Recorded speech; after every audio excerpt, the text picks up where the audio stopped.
Pagbasa mula sa aklat ng Eksodo.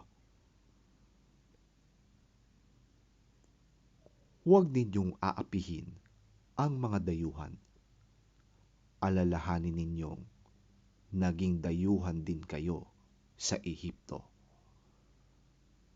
Huwag din ninyong aapihin ang mga balo at ang mga ulila.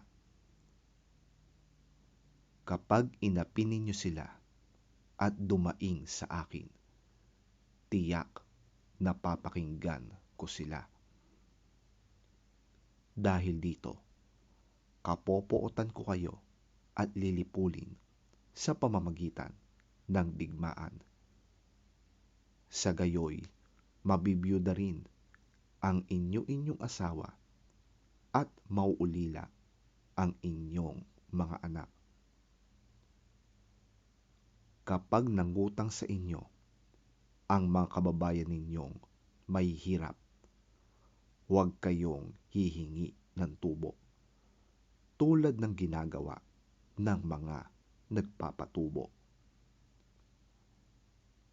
Kapag may nagsanla sa inyo ng balabal, ibalik ninyo yon sa kanya bago lumubog ang araw, sapagkat iyon lamang ang pambalot niya sa katawan.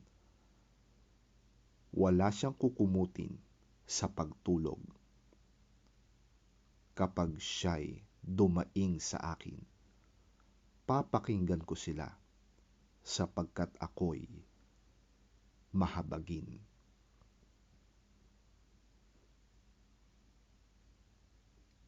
Ang salita ng Diyos. Salamat sa Diyos. Pagbasa mula sa unang sulat ni Apostol San Pablo sa mga taga-Tesalonika. Nakita ninyo kung paano kami namuhay sa inyong piling. Ito ay ginawa namin alang-alang sa inyo. Namuhay kayo ayon sa aming halimbawa at ayon sa Panginoon. Nang tanggapin ninyo ang magandang balita, dumanas kayo ng napakaraming paghihirap. Gayunpamay, taglay pa rin ninyo ang kagalakang kaloob ng Espiritu Santo. Kaya't naging huwaran kayo ng mga kapatid sa Macedonia at Akaya, sapagkat hindi lamang ang katuruan tungkol sa Panginoon ang lumaganap sa Macedonia at Akaya sa pamamagitan ninyo. Ang inyong pananampalataya sa Diyos ay nabalita rin sa lahat ng dako, kaya't hindi na kailangang magsalita pa kami tungkol dito.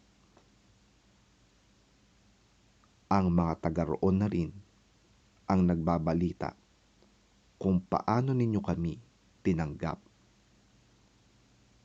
Sila rin ang nagsasabi kung paano ninyo tinalikuran ang pagsamba sa mga Diyos-Diyosan upang maglingkod sa tunay at buhay na Diyos at maghintay sa pagbabalik ng kanyang anak mula sa langit. Ito'y si Jesus na muli niyang binuhay, na siya ring nagliligtas sa atin sa darating na puot ng Diyos.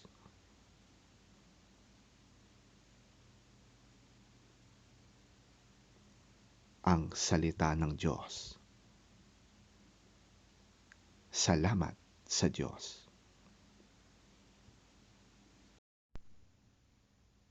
Ang mabuting balita ng Panginoon ayon kay San Mateo. Papuri sa iyo, Panginoon. Nagtipon-tipon ang mga Pariseo nang mabalitaan nilang napatahimik ni Jesus ang mga Saduseo. Isa sa kanila na dalubhasa sa kautosang Hudyo ang nagtanong kay Jesus upang subukin ito. Guro, alin po ang pinakamahalagang utos sa kautusan? Tanong niya. Sumagot si Jesus, ibigin mo ang Panginoon mong Diyos ng buong puso, ng buong kaluluwa, at ng buong pag-iisip. Ito ang pinakamahalagang utos. Ito naman ang pangalawa, ibigin mo ang iyong kapwa, gaya ng pag-ibig mo sa iyong sarili. Sa dalawang utos na ito nakasalalay ang buong kautusan ni Moises at ang katuruan ng mga propeta.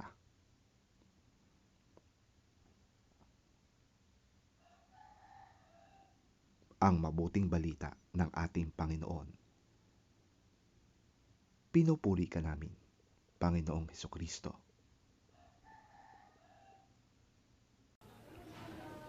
Hearing that Jesus had silenced the Sadducees, the Pharisees got together. One of them, an expert in the law, tested him with this question. Teacher, which is the greatest commandment in the law?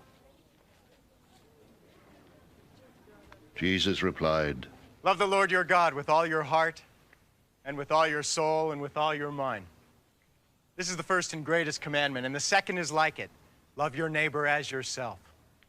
All the law and the prophets hang on these two commandments.